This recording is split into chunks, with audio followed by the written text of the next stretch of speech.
Malikono ani maliko kan ka fo ka wali nyimando ka sangani au kan nyamadali ye sangani wati be Shirifla TV jakan sofe ka sangani au sigi yoro ye anaka barake taw ye amana ye gungun kan malikono ani maliko kan dugubla o de ka fshala da wuli ka fo ka wali nyimando aka udania ko te batalla ka da an kan san wati be ka la dona ka fo na manya ka fo deliko ubla ka gele dongile nyangai ni ansiki to ye angala de la jemkan kan angomi mako so ma dondo mimbe boka ira aula ka sangani kuna funu tale ka de aw mo fokase kibario weroma ani seko ni dongo buna kunga kasi ya aw nu sonja ni oluye ni donto jemkan konana ka fo biye ala musa ye mimbe tale ke juin kalo kletan ani kele samba flani mo wono woro do ka dali masafo ka wali nyima don aka funu siriala ni kele ya anka ni doin ka jo awnyana nka laba ka amasa chamani musoma ufu kadu ke oye munu be bolula ala ka shijani kenya do ma munu fatura ala ka bada dal no ya oye ni ka kanuba chamani musoma fuko kura bije muka makere jemuka ndo sinu foke kele nan sigene kan so ni sigi jemuka kan bawjil muso ama kenya la soro o na la gense ma kumina ko ta ko di omo kasangani kunofunu nasira uye sani wati o ka anta antigama hukumu konna na manya ka fo barabe o chugola makili bara o teseka kena fo maflata ona atiket nga tukutuku ka barabar nywana hukumu konna na ameta nege karfe jogu fanfe deme ajekulo munumbe jemukana angamno mun saloke juafsho kono nga sura kanado jemukan konna na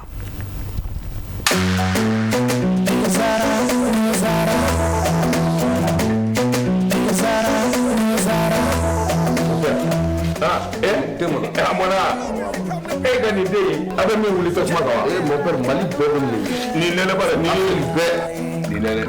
infusé ka ji kala ka ke teka munene jela mon père muga me hani mbo kundo diba te zara mon père am bebe ko kele na sare ni akuma bay ni do na surprise ni do abia mangani sisan wani ye cogo da tera to ka tedi abi sampi sababo ni ke wore be ni ya la ko ka segi kala na ka ke gurgo wa ne ba FCC de mi ha me bi ya kli kwa na appelé mo wa de mo ni be to ka te la higa so da bole me fele fe nga de de jama jara kadua ke tezara makele ngadana mena budoje Allah farafide mujera kadua ke tezara makele ngadana mena budoje Allah tezara Mamuzo ni de ba fe kan na dumange wa kebi ne kunungana langoloto na mi no fe ona de bitu beni zamzam ganda jini ngura boleye abuyo EPC na poulet Mamuzo de ba fe ka ko ke ladia ni salati lale kerengere ne ye ni ngajike kene da safe femi mo dunja zamzam ganda jini mbuyo poulet ana EPC du aw melo nyeso ko jini na wiye wale kele awa fe ka place spécial la domini kerengere ne gunokele mi me olabi zamzam ganda jini ngura buya pule ana EPC du malikono gawu kono dozo dema ya bela jele ka nisodia ni ka tubile ye ejike semenjire ke zamzam ka najini ngura buya pule ana EPC ko kebe bela ka nisodia ni ngabla munyana na mako jora kula kule wala zamzam ka najini ngura buya a EPC na pule ka abise ka wuli ka sebebe nyare la ibeblu babu yarala Zabia Grefe rue 429 porte M1 wale kala ka daga jurugube bamba 76 80 0062 Walekele 76 38 59 Zamzam kandaji ni ngura kuya kule ana APC Lude bela jele wasara kasi gokora ka ofu ka ira ka fo ni hunye enquête kamunu saloke juafia kono na manya ka fo jemuka asige mene chodela medili ko defo sebe ko nyuma o debe sambe jirete ja ola albi antesege ka ofu amunu besige ka nyamada jemuka enfe ka ola done ka fo jelimuso kuna masika kenala soro nga nyado bashi ko nte ala o komi nyoka cha wula no watina abe fam Ola ana temeni jemu kan ye kasangani o baraw ye makele bara on anansenzen afew namanya ka fo ambara juafie kono sananka kunofone balanta baw mimbe talike kalamuti wala o keme ka dabajishu ni ka no blake wi kasangani kunofonu chama koni olu dangana mali ye kunofonu gafo konana angena kamunu nzalu on sananga do olu kono amita alibi yanga nege karfejuru fanfe Elhaji Musa Traoré balaba akala ge kafien bon ansengoro ni seko ni donko Adama Sidibe ko nyumafo nyana juguma fonko ola Adama Sidibe ka nobla mimbe Elhaji Musa Traoré etala ge nenka ofini fana anga jen ka nyamada ofe kasola kana kunafuna balanko nana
neke meke wale mi ngoni sebe koronyo nyame bi nyamafo nyana ne ka juma fo nkofe baye ka fo akachala fe bi angoni akeme machama ka kewalo de yi ayre bi ni ka do anga tabulo konnana anga tabia kono ni nyana koni ukoni be nyekoro kumo de fo fako lufu ngani koni ko do ka ba e ka do ngafo memi mvui ola fembla jeni kono be fo eko fana kera togodmai ngoni keme bi kewali ye anga sigida konnana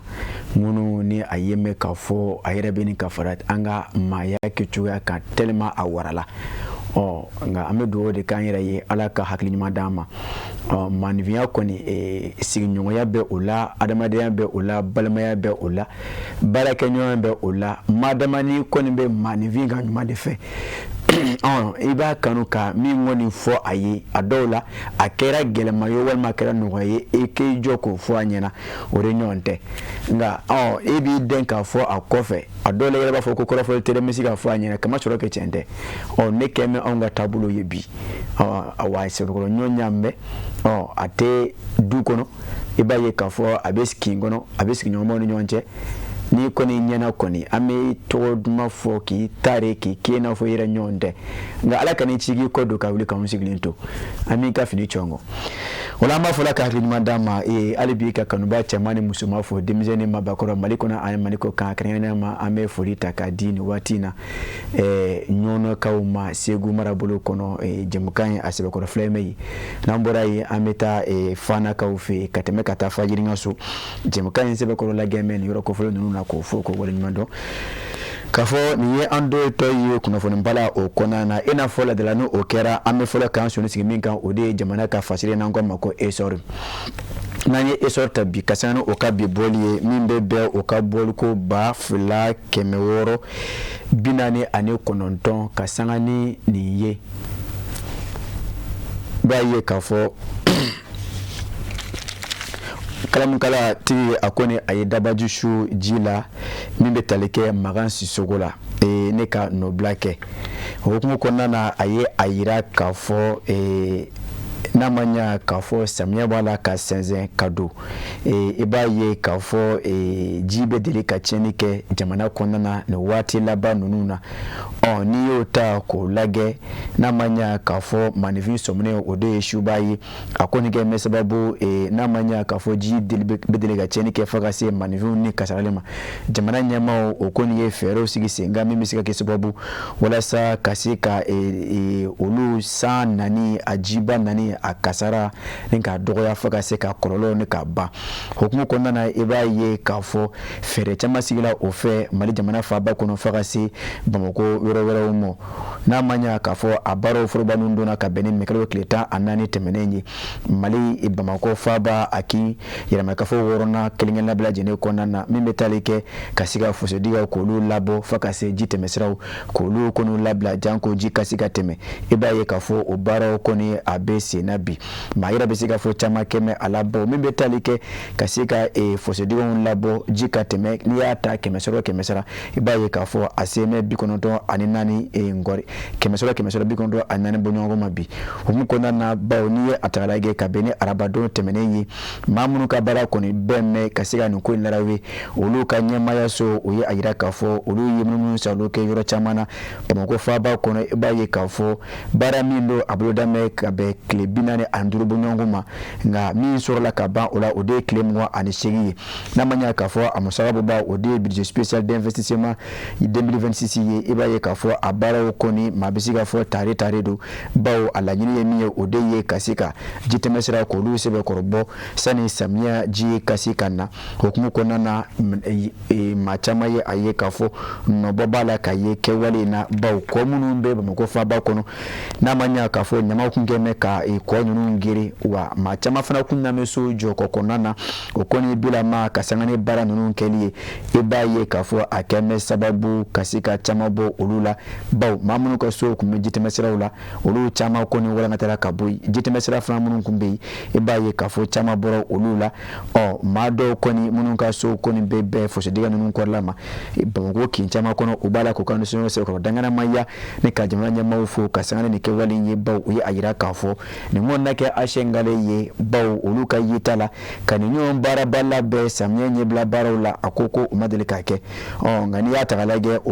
oko ne be kagarmi da odeye mamunu ka bara be me nyama tonima sama na kaba kasiga boni nyama ye kana furiti fusediga ko leta nyini ako oke ko yike wali ni kololo kabu wa oka alage ka fusiri ola utemele kofe ibaye kafo ayeme kafo wala jamana nyama ukoni toromonyo mingoni mbome ofe kabla ni bara kama wala sa kasika chama bo samyeji achenike nona wala ma kasika achenike re balpeu utaju se wala miliari 7 ani akunganvena mingoni mbora jamana nyama ofe kabla wala sa kasika bara nununke kase odana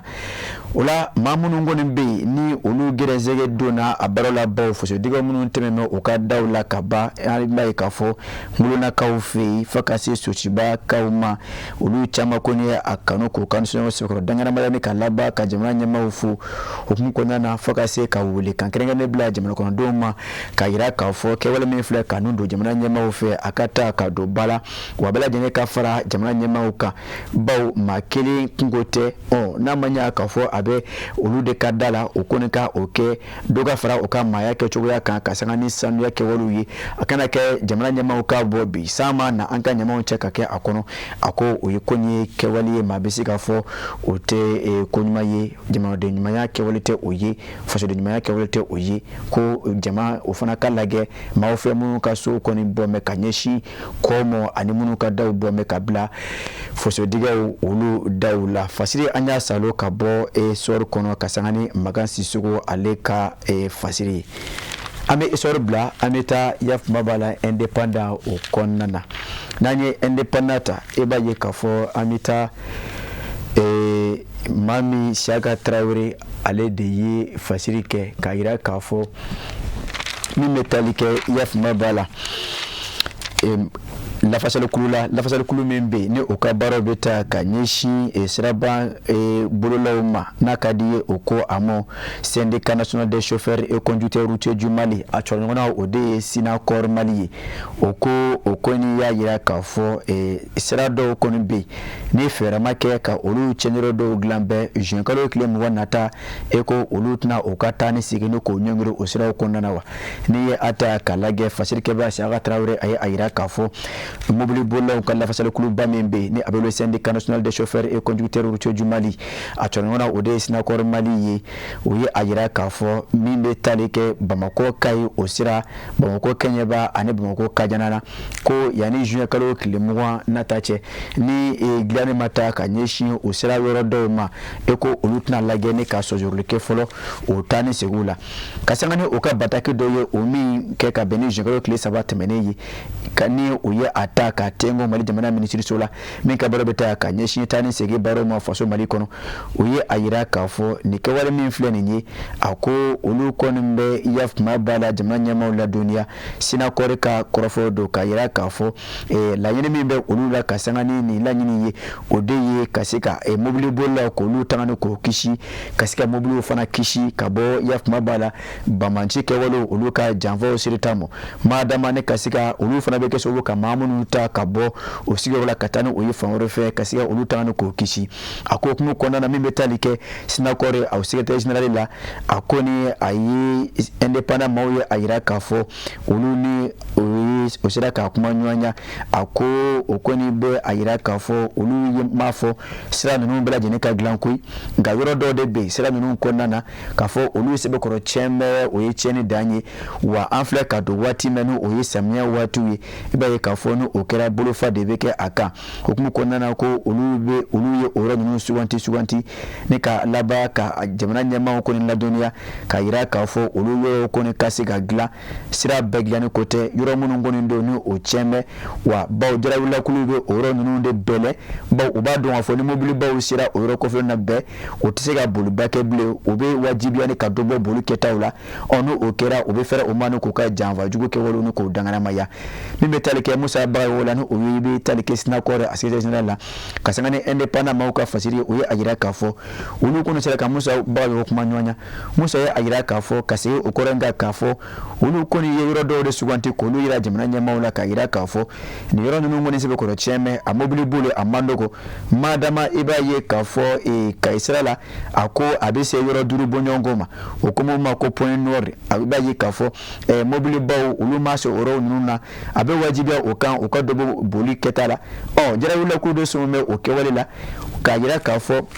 ni mobili bawo ye dobo bolila obisoro kabo ne ka oka janvaju ke ne ka dangana maya kanyeshi olumo adawla abeta kanyeshi mobili kona ma obela jenema okumu kona na oko ne be jamana nyama ko la dunia mi metale ke bamako kenyeba ani bamako kajanana ka fo yoro munu ngono be ni olusibe ko cheme ka fo a mobili boli kagela Allah wani jara wulu kulu sumu me ka oreke o kazole ndawra yi ko jamana nyama ko ne ka demeta kanyeshi oluma ko yoro nunu lagla nyonte ni juin kalo min fleur ne ame ola o kle mo ma se ka soro obi ochogola ekoko olute owere ngoni tali ko sozorwa ako ni atagalage okonbe yaf mabala ka yira ka fo baran illa ni te fenwere yefana kera alibi ina fo afome ofechukumina odiye kasika kishi takanyeshi mobili boloma mobili konomoma ani mobili yerema fakata se yaf mabala chauffeur munu be mobili numbuli na manya ka fo jerawula kulu ubita zulu nda kanyeshi ulumo oyiroko fo nununa fasiri fle anya asalo kabo independant kono kasangani Shaka Traoré ale ka foli ameto alibi o independant kele o konana ka ladonea ka yira ka fo mimetalike yaf mabala fore bawule konana mali jamana wulu masiri tabaw o koni o ye bona banflata ne ko chogo jerawula kulu chama kuna min kera o fe ka beni juin kalo kleta samba fla ani mugwa ani woroye iba ye kafo akera fore bawule konana fasiri keba mimbe talike yaf mabala abla ijarala aye ayira kafo jamana wulu masiri tabaw okoni ni wati na obi la magala mawla kasangani deme kele ye ofe kafara otoni wakeuka mimbe talike 120 anu duguma wulu masiri tabaw oye ganke kasangani bona banfla tale ka churo jarawula kulu chama kuna minkera ofe kasangani okawule ka jodo ye oye minke shu do fe ni utara bali jugu nununa eba ye kafo fore bawle yorodo si ma chama kone ayira kafo ni yoro ngoni jirawula kulu sumome ni yoro ina ni kata yenke odaga yoro yi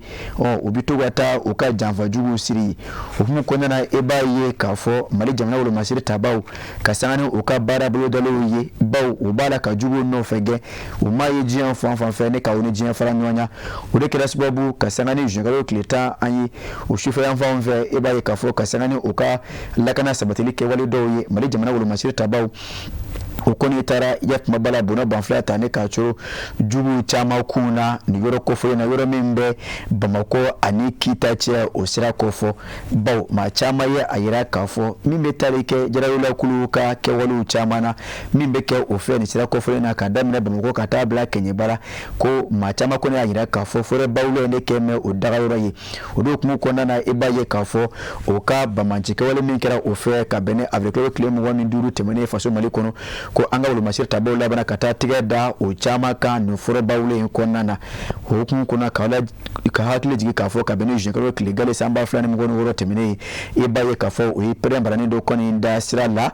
ni mobili bado yella akama ta mobili mingira sababu ne ka kasara do konnati baw ma do ni tura ala ne kalaba ka ma chama fana ulu sebe ko jugu hukun kuna na eba ye kafo jamana nyama o kasangani jamana tangani ani akishili barawi lakana o yakwale baro wala sa kasia anga chefin tabaw deme o ka barala mimetaleke o tununu nanu obe fore bawlo kofo munu mesra dafe jamana nyama ko ne kunya akanu kasika chama tike kabo ulula mine abeke sababu kasika ulu masira tabaw uluka bara no ya obulu na manya ka fojara ula kulu keme ka yenke o dagawro yi obeta zulu nda sira dafe mawtemeton obiso ka laba ne kabo ko ka janvanchi ke wala ne ka dangana maya ne ka laba ka sentiga ka kolaba yi hukumu kondana eba ye kafo ni kewale mingo ne flaka kebulu masira tabaw fe jengro kleta akera kuno wolo ani tare eba akera sababu kajara ula kulu ma chama ko ne bona onina o ka bul mafon chama olu fana chena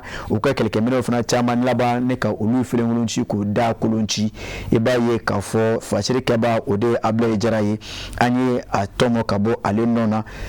kasangani aka fasiri keliyi amebo independant kono ka ankunda minka odeye nouvelle horizon Nantara Nouvelle Horizon konana eba ye kafo amita nyono cercle kono kasangani Mali jamana alibi lakana asabatili barawi mimetale ke anga chefini tabawula kafara irusi jamana kelebulu mimbe faso Mali kono Afrika koru chedo obala ka alibi jamana tangani ani jamana kono don tangani baraw kolu dangana maya Mali jamana fanta anani bela jenefe eba je kafo fachiri keba mamani ture ayikala mukala shuka gira kafo fo abe kalo chama bo bara okoni obese na bi mali jamana wolo masiri tabao okoni nkemeka mingo fambeke oseno ye kasangani urusi jamana kelebulu mimbe faso mali kono Afrika kore kafara ulu chedondoka wala sa kaseka jugu ulu koni nika onyini umaye jien fanfa fe kata tiga da oka nika oni jien faranwanya adola la nyini yemi odeye kaseka jamana kono don noko ulu tanga noko kishi ubulu kono fe ko ulu fana tanga noko kishi umaye jien fanfa fe ulu kumu kona na mimbe taleke anga chef ni tabaula okoni yoro ni okoni bisika ke sigana ma siga yoro yi kafo jugu be yenke odaga yoro yi anga chef ni tabao okoni keme ka yebela jeneke oseno yi ulu duro kera ofe nyono serekli kono kasangane oka la malama do yi mi ne otora okono otara bal jugu dola mimbe taleke dira yula kulu dola no okunta me odogo tuba do kono o yeli anga chef ni tabao sanfe ani duguma menyanga ke ulu yi obara onundo kasangane tasma shurle yo oka okera sababu sebaya kata mali jamana wol masir tabao fe baw mimbe taleke jugula o chamala bana ka bogodu ne ka doke lahara dugle ni baw bono banfla tara ka choro chama kuna kaba o tikelen ko fe baye ka folo masir tabao o temani o ka jamana tangani ani akishili barawi ka fara ninka ebaye ka fo anga chefni tabao o ka shufara klika o wulika jola mimbe taleke alisira daw fe kasiga moblu do mimbe taleke kasiga senu oyi kabono oborola kasenu oyi osiorola na kasane jamanya ma oluka la yinuwe ako okewalo obala kake ofe sana wati bela jeni ako mimetalike wa akewali mimetalike okawulika jola mimbala kake ofe wala sa kasiga jamana tangane ka jamako don kishi ibaye kafo okewali o dokera ofe gawo marabulu konana kasani prem baranin do osira kami ngoni mbo sani akapere ne kachenike ako okera ofe sera bado fe kasani jugu kele kata odo sera kan sera mini ayeme kafo osira koni maubetema ofe kachaya kasani anda jeni military chedo ulika joyi inyoro kofolena okone kala ka sababu ninga sigata perembarani ninga saulo kabo serabaka kasora amapere fuka seka foko akachenike ola fasirike ba mama ne turu ayira kafo nunu bala jenebe ayira kafo alibi seba de bala kata anga chefni tabawo fe jubu be yere nyina okumu kona na anga chefnu be onofe ne ko nofege o mayi jien fonva fe ne ko ninkene karaba ko ni jien fara wala sa be ani basika na faso mali kono jamana kono don kasika basiki kana jamana kono don duzukuna okati mene okabarawe enafo akumeke fe ofe chogumena mama ne ture ale de ye aya fasiri anye min salo kabo nouvelle horizon okonnana amebo nouvelle horizon okonnana ne kata mi metalike sur de Bamako okono sur de Bamako na nyuta ameta kai marabulu konana nantara kai amenongo ngarike yore mina obetalike gabu kopela ameta nongo ngarike yi kayira kafo oyeduye mimbe kalumu yore marakafo kono kai marabulu bakono kavo kabeni yaf mabala ntenedon junkalo klishigi samba fla ani mwonu woro yi mimbe talike kaba konina okeda sababu kacheni bake dugu kofole nanu obe gabu kopela kofo kulumu yara marakafo kono kai marabolo konana baw fasirike baye ayira kafo ke wani akera kabani ntenedon junkalo klishigi wada enfant negenya tanu ulonvla wati mwana mina akone yeme kafo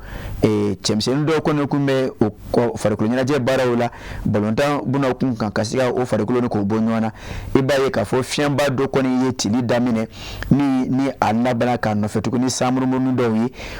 ode feza ibaye kafo kapapere olu kala sababu ninka jigi dugu kofole nkonna ni obe gabu kopela kofo kapapere ajigine akela sababu kamafla kolufa onongo nife kamlaba kamaulunvla kolu sebe koron jogi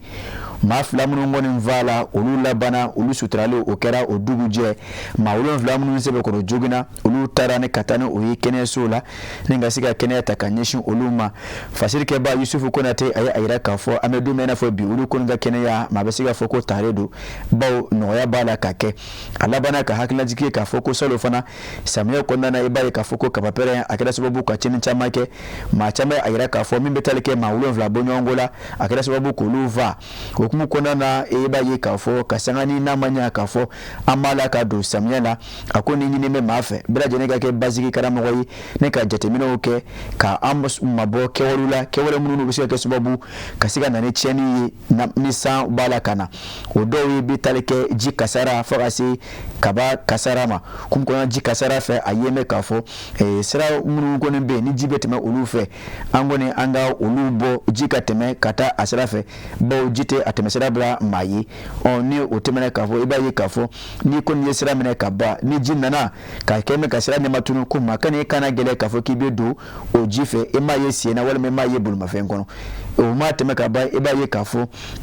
maa kana i ye kuma b'a la i yɛrɛ taala kɔni kɛ k'a fɔ k'i bɛ se jitigɛ la i dɔn yɔrɔ kɔrɔta ma sɔrɔ ji kɛ mɛ ka yen fa k'a fɔ k'i bɛ yɛrɛ don o la k'a fɔ k'i bɛ ji dɔn ko an ka an sɔ bɔ o kɛwale ninnu fana na o tɛmɛnen kɔfɛ k'a fɔ ko min bɛ tali kɛ pɔn sanfɛ maa kana yen kɛ a sanminɛ yɔrɔ ye i m'a ye bolimafɛn na walima i m'a ye e sen na maa kana pɔn sanfɛla kɔni kɛ a sanminɛ yɔrɔ ye walima pɔn dugumala k'a fɔ k'i na don ye ni ka san dɔ k'a fɔ ko maa kana o kɛ n'o tɛmɛnen kɔfɛ walasa k'an kisi ka bɔ hali bi san ani a kɔlɔlɔw ma mansimafɛn fo ka se nɛgɛjuru siraw ma ni san kɔni ye nani daminɛ ka ban k'a fɔ an kana olu kɛ an kulonkɛfɛnw ye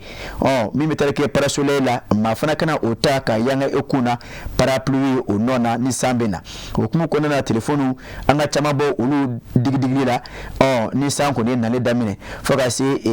kuranfiliw ma ko maaw ka janto olu la maa kana gɛrɛ olu la tuma min na ni san kɔni b'a la ka na a dɔw la ko ninnu ye kɛwalew ye ni jantora o la i b'a ye k'a fɔ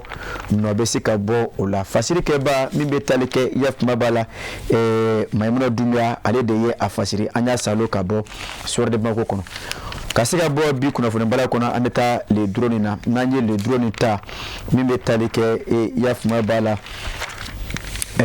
Joseph Amara Dambere ale de ka fasiri do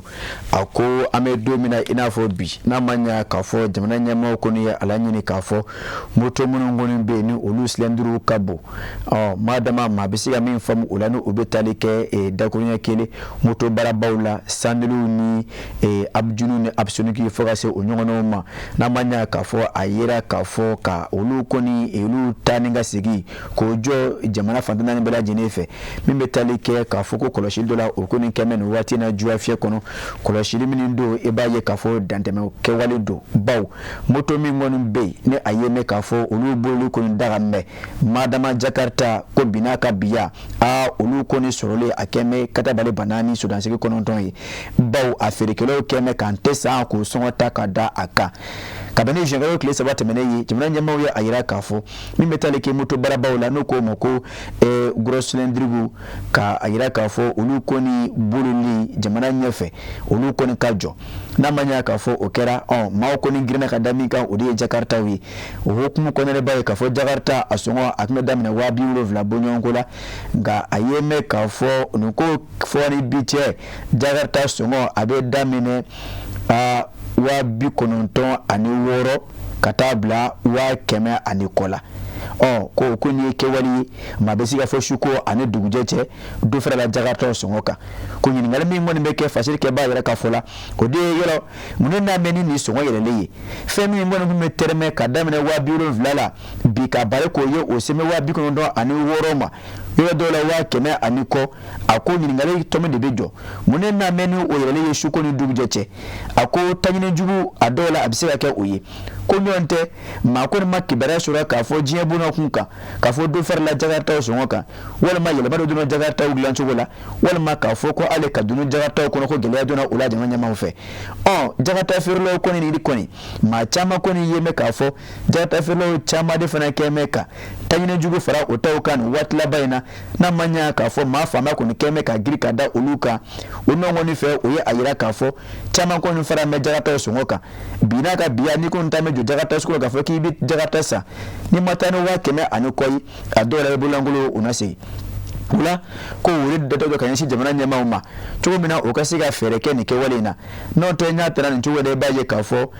tanyini jubu mun betale ke fereke la jubu la ulu ko ni ba fe ni ke wale ni ka kulukulu kama soro ke ate akumbo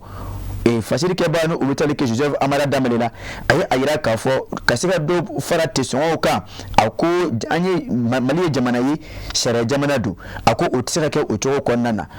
na manya ka fo ukoni ya fara uyeye akanti oni mama be akan ninte oni masiga benganyi firikela yere de koninga bengaye ni yi firikela do jagata firikela do ka bengando oni mashika bengante de kaje ka fo dron ka fo jamana nyama ko ni ayira ka fo moto babuli doka bo ula moto bawere kana ferebili ode keme ulu koninga tare yi ina fo uba fera fo koni doga ba masa doga nanteja okoni fla ko de ke ka do fara jagata songo ka wa bikono do ani woro kase wa keme ani koma akoni nto okuma ye faso mali konnana kafo mukona ninkeni wati kafo unanike utemna ta gele yayi na manya kafo ame wati mina lanyine mine akira jamanya maofe afora ne ka je bela jene ne ka borodo kafo lanyine mimbe ula ode kasika lakana sabati na maye kafo jara wala kulu moto munu be ye oburo kacha ode ye moto ba nunu ye jamanya mawo okum ko na okone ayira kafo doma bo moto nunu fere la bisika kesibabu ne kasika lakana ne ko yakuba ya anga chefin tabawo fe nga ofo ani jagata fela doka do fara otauka ako ofana mafo okum ko na wele ko be da kanyisi jamanya mauma madama mimetalike sani fere ministry la ukasiga fere otiga wala sa kanyisi jagata ko ima akana ke kata kama ubuluda jagata wa kema anoko kafoko otekoi Joseph Amara Dameli kabo le drone kono ali da fasiri ansala kamin salo kabo le drone konana kawfo kawali nyumado kayira kafo ma yira kafo nkelini bitay makelin barai ansiraka mingoni fori kabo kunofuni gafo kona kasangani biboli ode ne ye ngani mami mako be kunofuni nuna ni ye kunofuni gafe nkilingel na belaje ne soro ibaye kafo on datura kunofuni mina ina akungo ani anye soro konnana ola na manya kafo singna fi bo ukafisa mama bo ola obe komashuru ukanja ameta Alhaji Musa Traore jemte ofanfe akala ge katana nyesu kono deme baje kulu angamunu salo ke oluka jua fie kono kase kanyon soro kokura jamga konnana ne bizarade ka kenya ani lafiya sabati bela jiri farkulola akadi pojugo Libya geran barodu nyaga wa bela jiri nyida bi wala ni le min kabantoro bela jiri min sodia nuko jone starire mais awa kuma na chansa ne de stali ne kadi wa ne dumuni tinya ne de lezarai ne kadi demisanu ye ko mokotoroba krebete ka autoni minina ava kolo sigi ka o modia o de ato ne kadi demisanu ko sebe ko yara fo jumeni kadi ani jumeni be manchenya ne de docteur not concentré zara ne kini pedro ao na ambere stali Manko dumuni Salman Chama ayeto biko la sambala nyi sugandi ni yezara ka dumuni fenini abisol mani fere yorobe sera ye ni wosolo SARL ka produit glani Malima muso ne de ba fe kan na dumange wa kebi ne kununga na langoloto na mi no fe ona de bitu bini zamzam ganda jini ngura boleye abuyo EPC na poulet malima muso e de ba fe ka ko ke ladia ni salati lale kerengere ne ye ni ngajige kene da safe fe mi mu dunja zamzam ganda jini mbuyo poulet ana EPC du awu melo nyeso ko jini na wiye wale kele awa fe ka place special la domini kerengere ni guno kele mi me olabi zamzam ganda jini ngura buyan pule ana EPC du mali kono gawu kono dozo dema ya bela jele ka nisodia ni ka tobile ye ejike semenjiri ke zamzam ka najini ngura buyan pule ana EPC ko kebe mena ka nisodia ni ka bila munya na n'a mago jɔra kunnafoni wɛrɛ la Zamzam ka najininkura bouillon a EPC n'a poulet kan a bɛ se ka wuli ka se bɛɛ ɲarela immeuble babu yara la Zavia kɛrɛfɛ rue 429 porte M1 walikɛla ka nɛgɛjuruku bɛ banba 76 80 0062 16 walikɛla 76 38 59 59 Zamzam ka najininkura bouillon poulet a n'a EPC olu de bɛ lajɛlen wasara. Bashite kaw fu kokora ka fo ni ntara nana dantigel batte o lamboron so mo nyana ay wa so mo sama manga sur la blé bon mais dans o de nyira ye mi o mo ko nana amete mene jimka atako weraye amedo anga dugo ko kuma ko nana alibi mi metalike anga mo salo ko na wula ka si Drissa Coulibaly ma aka la delikaw jemkan kono ibaye ka fo ma chamade be a kuma no kuma ka anyina anga wule ka sama jango abela delika munu lase abe olu nafa o kuma konna na anya min soro bi Drissa Coulibaly ka bo ayoro nene aw anga jeni ko nyamada ka soro kana kokora ni mo min sigileno na be kodon e min ba krefe bi lafia boni mami di kodon a siginyogonya e dekude bagan siginyogonya kan no ni kodon mali siginyogonya bon siginyogonya deku a suruti tayro kacha a fola e kan ga lajesa fe min teku ilay kana ka mo nyogona ni fen te benema ni mo yi banani o mandi e chugo mna e manga mo were banani ni ba ma mu ibolo ba soro dota ka bo abolo bon aramade ni mo ko manaka sigila e ki jija e kana muso kanu nyogonya nu e ka kanu kata kolangolon sirafe abe sigin de bo nyogona ni ma do ko jugo ni do eta sunguti ka dongolo iba do ko jugo i dogo muso ni ye mo ko i dogo muso na fe ni ye korola ko abuka atika nyini sebe sira ko abuka nyini kulonge sira de ka abi kokoya at korola ni ta ka nyini sebe sira ka fo kulonge abi kokoya korola e ka ngo jatemina ni mama be sugula i kana nya ba den fe kulonge la ka sore itna furu abi nege bo atigila ini mo be nyove sigila e ki jano abolo fin ni ya singa kata da di chugola ka soro na tigere mana anofe ini mama be nyove sigila e ki jija aka na folo cheni e kana o miri kata naye wala ko o taka nyeshi ama abi nege bo atigila sigila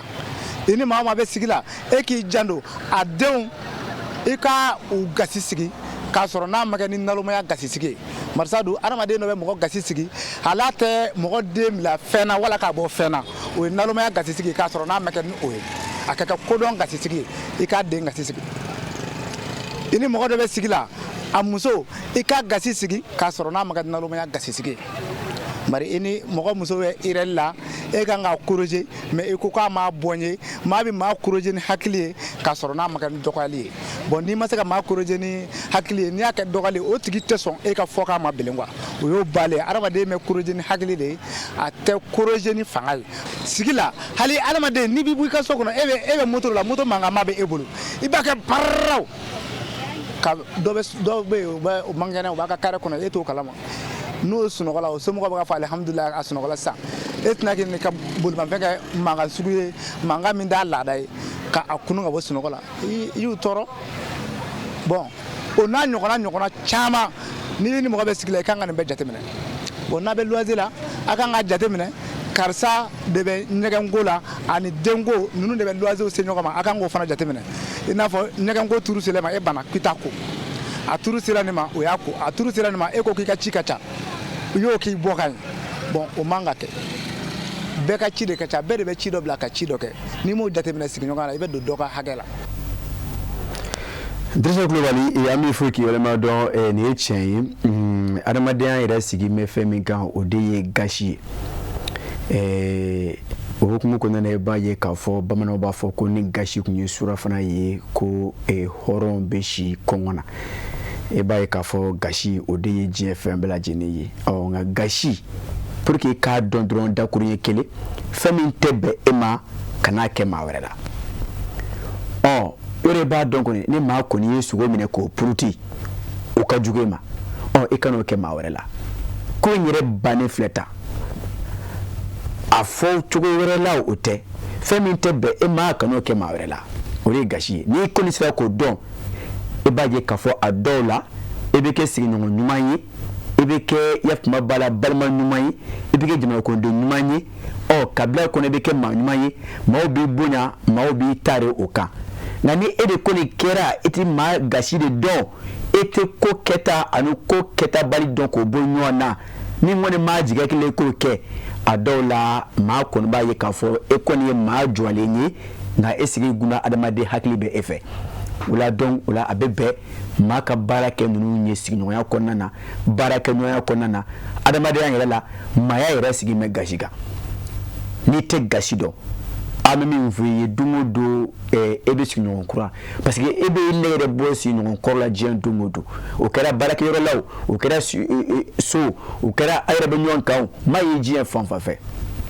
o la an ka janto ɲɔgɔn gasi la n'an bɔr'o la an bɛ taa kɛnɛyako bunakun kan n'a ma ɲɛ k'a fɔ waati sɛbɛkɔrɔta mɛ o la bi an bɛna se an ka docteur maison docteur Kuji Tata Touré a ye ɲɛfɔli dɔw kɛ kɛnɛyako bunakun kan bi ne ni aw an ka jɛ ne ka dɔn ɲɛma da o la ka sɔrɔ ka ɲɔgɔn sɔrɔ kokoro jɛmukan kɔnɔ muso ka kan ni sanuya ye o dama ka kan denmisɛnnin ani maakɔrɔ bɛɛ lajɛlen na o bɛ janto n yɛrɛ la ko fɔ ka fara farikolo kɛnɛya ɲuman sinsinni kan kɛrɛnkɛrɛnnenya la wagati la min ye koli waati ye ni waati kɛrɛnkɛrɛnnen ye min na sugadilen don musoya kɔnɔ a mago bɛ kuma ɲɔgɔnya la den a n'a masaw ni ɲɔgɔn cɛ kabi waati min na i bɛ sɔn min k'a fɔ den bɛ se ka balikuya ka bɛn ni nin wagati ye den mago b'o la ka bɔ denmansa bɛɛ lajɛlen yɔrɔ walasa koli nali kana kɛ balinanko ye den musomanninw bolo ka d'a kan n'a balilaw la ka sɔrɔ u ma kunnafoni sɔrɔ koli n'a nacogoyaw kan labɛn minnu kan ka sabati ka bɛn n'a nali ye kuma dɔw la o dɔnbaliya bɛ se ka na ni kɔlɔlɔw caman ye min degun bɛ se ka bonya den musomannin kan hali denmansa dɔw yɛrɛ bɛ yen olu kamana bɛ gan kuma dɔw la wa ɲininkali b'u fɛ u bɛ min tengu u yɛrɛ la kuma dɔw la a dɔw bɛ se kɛnɛya tigilamɔgɔw ma a dɔw yɛrɛ t'a dɔn baro sigidaw la a dɔw b'a ɲininkali tengu ɲɔgɔn na ye kɛrɛnkɛrɛnnenya la kɔnɔmaya waati a bɛ caman kɔnɔ k'a fɔ koli bɛ se ka na kɔnɔbara kan ka aw ladɔnniya k'a fɔ kuma o kuma ni kɔnɔbara ko kuma fɔra koli ko kuma tɛ yen a b'o cogo kelen na n'i ye koli ye waati o waati a bila i kunna k'a fɔ garizɛgɛ ko kuma tɛ yen ka sanga n'o waati kɛrɛnkɛrɛnnen basi bɛ se ka bɔn i ka kɔnɔmaya waati nka o ni koli joli olu tɛ kelen danfaraba bɛ u ni ɲɔgɔn cɛ a k'a dɔn k'a fɔ basi bɔta bɛɛ lajɛlen tɛ rɛgili ye ni ɲininkali n'a ɲɔgɔnnaw o de ye nin kɛnɛ in sigikun ye ka kunnafonidilaw wele k'u kunnafoni ani k'u lafaamuya ka ɲɛsin koli a n'a nɔfɛ kuma bɛɛ lajɛlen ma min sigira sen kan ONASR fɛ min ye kɛnɛya minisiriso bolo fara ye kunnafonidi kɛnɛ in sen fɛ hakilina falenfalenw caman kɛra ka ɲɛsin koli a n'a sanuya kɛcogow ma cakɛda in yɛrɛ ɲɛmɔgɔ b'a fɛ ka fara baara ɲɔgɔn tɔw kan a ka fɔ la kunnafonidilaw olu jɔyɔrɔ ka bon kosɛbɛ ka ɲɛsin nin babu sen ma a bɛ kɛ sababu ye ka musomanin caman ka kalan segin kɔ an kelen kelenna bɛɛ lajɛlen kan ka kɛ kalankɛla ye musomaninw kɛrɛfɛ ni kumaɲɔgɔnya ɲuman tɛmɛli ye an n'u cɛ min b'a to u b'a dɔn koli yɛrɛ ye fɛn min ye n'a nana a na waati u kan ka minɛcogo jumɛn na sanuya kɔnɔ ni nin journée internationale d'hygiène menstruelle ye ONASR bɛna dɛmɛ don den musomaninw ma n'o kunnafoniko ɲuman ye koliko kunkun n'a ɲɛɲɛ o bɛɛ lajɛlen bɛna fɛsɛfɛsɛ maa si kana to kun panna kɛnɛ in kɔnɔ hakilina falenfalenw caman kɛra kɛnɛya tigilamɔgɔw ONASR ɲɛmɔgɔ ka fara baaraɲɔgɔnw kan olu ni kunnafonidilaw ni ɲɔgɔn cɛ a kɛra sababu ye ka faamuyali caman sɔrɔ min bɛna kɛ dɛmɛ bolo ye walasa laɲiniw bɛ se ka sabati ka aw ladɔnniya k'a fɔ nin baara in bɛɛ lajɛlen ninnu bɛna don ka bɛn ni araba juin kalo tile 10 ye san 2026 hôtel Azalaï Salam na a k'a dɔn k'a fɔ kumaɲɔgɔnya jɔyɔrɔ ka bon kosɛbɛ yɛlɛma donni na an taabolow la taabolo minnu bɛ se ka dankari kɛ an ka kɛnɛyaw la a dɔnbaliya kama a caman bɛ yen nɔ ni koli nana o natogoya la u t'a dɔn u b'a minɛcogo min na o laban o bɛ se ka dankari kɛ u ka kɛnɛyaw la kalo kalo muso ka koli yeli a k'a dɔn k'a fɔ o ye waati ye waati min n'a bɛ jate hɛrɛ waatiw fɛ ka d'a kan a bɛ yirali kɛ muso ka musoya yɛrɛ dafali la ani ka hakilina di an ma k'a fɔ o muso masɛnɛ bɛ se ka segin ni den sɔrɔli ye o koli nali o waati man ka kɛ dusukasi waati ye o waati in de bɛ yirali kɛ muso yɛrɛ ka musoya la o de kama ni muso ka koli jɔra a tɛ se ka kɛ tuguni i n'a fɔ koli kun bɛ yen waati min o fɛnɛ ye ɲɛnamaya kura ye muso ka musoya kɔnɔ o min fɛnɛ kan ka taa bolo fila la n'i ma koli ye i ka ɲɛnamaya kɔnɔ i k'a bila i kunna k'a fɔ kɔnɔbara ko kuma tɛ yen a bɛ cɛ minnu kɔnɔ k'a fɔ koli problème don a k'a dɔn k'a fɔ koli jɔyɔrɔba bɛ bɛɛ ka ɲɛnamaya kɔnɔ cɛ ka fara muso kan koli waati nin kan ka jate cɛw fɛ I n'a fɔ sewa waati u kan ka kunbɛn n'u bolo fila ye ni nisɔndiya ye ani keleɲɔgɔnya ani muso ni ɲɔgɔn cɛ a ye nin waati in jate waatiw la belebele fɛ fɔlɔ makɔrɔbaw kun bɛ sɔrɔ du kelen-kelenna bɛɛ lajɛlen kɔnɔ minnu bɛ nin kunnafoni n'a ɲɔgɔnnaw di denmisɛnninw ma an bɛ donni min na I ko bi o dɔgɔyara kosɛbɛ walima a tɛ yen yɛrɛ kuma dɔw la den musomannin mago bɛ kuma ɲɔgɔnya la a n'a masaw ni ɲɔgɔn cɛ ka ɲɛsin musoya yɛrɛ taabolow ma o kuma ɲɔgɔnya in bɛ du caman jɛ Ami anga dɔgɔtɔrɔ fo Dr. Kuje Tata Ture ni ngone kɛnɛya ko ye nyite maa min ngone da isingana yenga sho kala on te chama doni na nga adomala je o yafo anya bisige ka fo mawo ye famia soro ala tomato soro la so mo soro la ame do de ke ka me ka baraka na ala ko dama hola sa ka bijem kan kunje ameta kiriti la mo kunka me metalike ni kala e kimiru bora nyonda kimiru yoro wati mebe de masaw bulu munu be no o maso o don ka pasi balama o kasika munke wala anga baraka nyonga pasna suntura anaka ma wurindo hu yi hakli dabo ke aka ameta Alhaji Musa Traoré balaba fanfe min sora wala ango nyamaja ka sura jam kan kunje benin konna na iba soro sariya barakela beni atmesero do ni lafsani ke bawo ye avocat notaire bala awere usuyi o ni mbaren ayamaruwa be jonin bolo sariya barakela la u ka se ka nin tamake kabla la ko den sumo ni la ko don yaranye wala sa ku ka ke ulaje hanna manya kuma dawla okay sariya da yara issue de bake avocat o tribunalier plaidoirie comme on la faça nous a 600 école de minima passé et de demander que qu'a adressé directeur du CNC là on demande qu'on a il va préciser de école mina il examen que romna et que nous de placer il va bien préciser il donne issue fait l'issue fait ce qu'on appelle signification des demandes de réclamation de notes. La signification est kata le Centre national des examens et concours de l'éducation kata ou la donia. Signification au monopole de Malikono ici au commissaire de justice de Wolo. C'est pour cette raison avocat ka barate ici de Gabarado. L'auteur fera barate. L'auteur barate. Exclusivement les issues commissaires de justice peuvent faire les significations. En article 1er de Bofo. Donc, l'eau adressera directeur là. Directeur Fanambe ici le papier taka Bordeaux Kala Kabla Académie. Académie Fana ba laje ka fini bro ka Bordeaux Kala ka Blakana. Le ministère là. Le directeur CMC wo ani ici lo nana o ici ni ka faina bon il y a réclamation minute do a copie nana école de ou école de sombre obéqué en présence de l'ICHI là ici école de sombre a de noter ta kalaje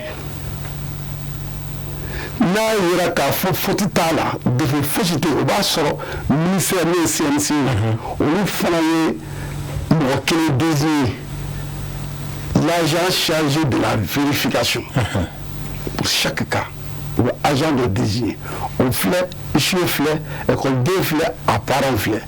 ou bien école de à parent B copie par copie le matière demande au bas fait bon fait corriger l'original de Cameroun. L'original là. On fait deux fleurs de la lajé. Le kera kumamila. Là sort défaut bien. Ça c'est la première vérification. Là il y aura un problème faussité. Il n'a pas de souci. Il est doublé là. Il était passé. Mais là il y aura un fort. Il m'a dit de bé. Il a gaffé le de deux gafes minta ka blakata mo fe afu mako inspecteur matière inspecteur de bala o matière inspecteur de bata matière ndara ko la dafa ni la dafara abe sorkan natkuni école de ani u b'a bila ka na directeur fɛ yen directeur ni kan ka passer u bɛ décision bɔ k'a fɔ i passera ni ma passer fana u bɛ wele ka na tuguni i ni iso bɛ na a bɛ fɛn bɛɛ lajɛ a bɛ yira k'a fɔ i ma passer n bɛ kelen f'i ɲɛna dɔ passera bac la musomanin dɔ don a ka matière principale science biologie terminale SB a kɔni tun bɛ biologie de la est-ce que a ka matière principale yɛrɛ a ma corriger matière principale yɛrɛ principale biologie a tigi sisan kɔrɔtɛri ka nin pe a y'a kɛ 0,2 quoi c'est-à-dire hali min ye coefficient yɛrɛ ye a jiginnen duguma hali bibiri a ma dafe kan a ka bon hakili ma mais a kɛra dɛ a kɛra aw de y'a baara traité an y'a baara traité aw ɲɛ dara copie kan bɛɛ y'a ye a ma corriger a tigi kɔni ye noti kɛ ten hali noti yɛrɛ ditɔ coefficient ma appliqué a ye coefficient a y'a jigin coefficient duguma mais n'a fɔra mɔgɔ tɛ da la a ka bon hakili ma mais a kɛra o nalen on était obligé que inspecteur min nana k'a corriger o fɛnɛ tun ye musoman dɔ ye elle a passé aussi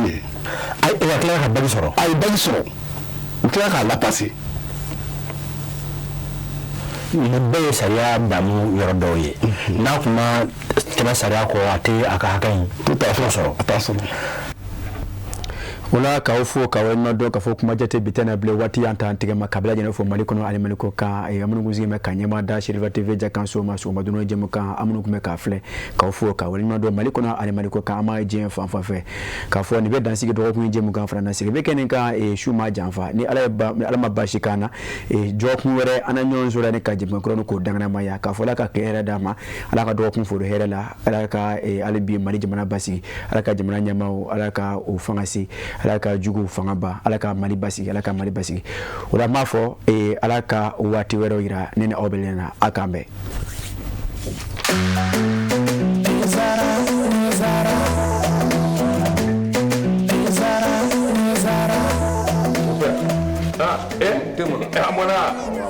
e ka nin den a bɛ min wuli tasuma kan wa mon père mali bɛɛ bɛ nin nɛnɛ bara nin ye infusé ka ji kala k'a kɛ te kan o nɛnɛ tiɲɛ la mon père nin ka di jumɛn ani n b'o kun dɔ d'i ma te zara mon père an bɛɛ bɛ ko kelen na sa dɛ nin y'a kumaba ye e fana bɛna surprise k'i ye nin dɔn wa a bi yan a man kan ni sisan kɔni i ye teko ja te zara tew ka te de ye a bi san bi saba bɔ ni kɛ wɛrɛ bɛ nin den u y'a dilan kura ye ka segin ka na n'a ye k'a kɛ nin goroko in kɔnɔ wa ne b'a infusé de min han n bɛ min f'i ye i hakili to a la a bilenman o a jɛman o nin den ye tiɲɛ ye tew ka te sonsan bɔlen bɛ foli fɛ nka den tɛ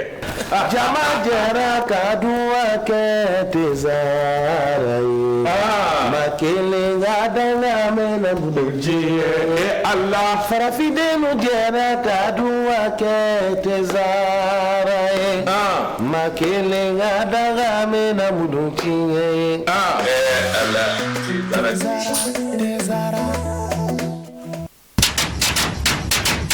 malibamuso ne de b'a fɛ ka na duman kɛ wa kɛ bi nɛ kunu ka dalankolon to na min nɔfɛ o na de bi tobi ni zamzam ka najininkura bɔlen ye a bouillon épicé na poulet malibamuso e de b'a fɛ ka kɔkɛ ladiya ni salati dilalen kɛrɛnkɛrɛnnen ye ni ka jɛgɛ kɛnɛ da sanfɛ fɛn min b'o dunja zamzam ka najinin bouillon poulet a na épicé dun aw minnu ye sogo jeninaw ye wali kelen aw b'a fɛ k'a ka plat spéciaux dilan dumuni kɛrɛnkɛrɛnnenw golo kelen min bɛ o la bi zamzam ka najininkura bouillon poulet a na épicé dun mali kɔnɔ gabu kɔnɔ donso denbaya bɛɛ lajɛlen ka nisɔndiya n'i ka tobilen ye i jigi sɛmɛnjiri kɛ zamzam ka najininkura bouillon poulet a na épicé ye kɔkɛ bɛ minɛ k'a nisɔndiya ni ka bila muɲamuɲa na n'a mago jɔra kunnafoni wɛrɛ la zamzam ka najininkura bouillon a épicé n'a poulet kan a bɛ se ka wuli ka se bi fɛ ɲare la immeuble babu yara la Zavia kɛrɛfɛ rue 429 porte M1 wali kɛlɛ a ka nɛgɛjuruku bɛ banba 76 80 00 62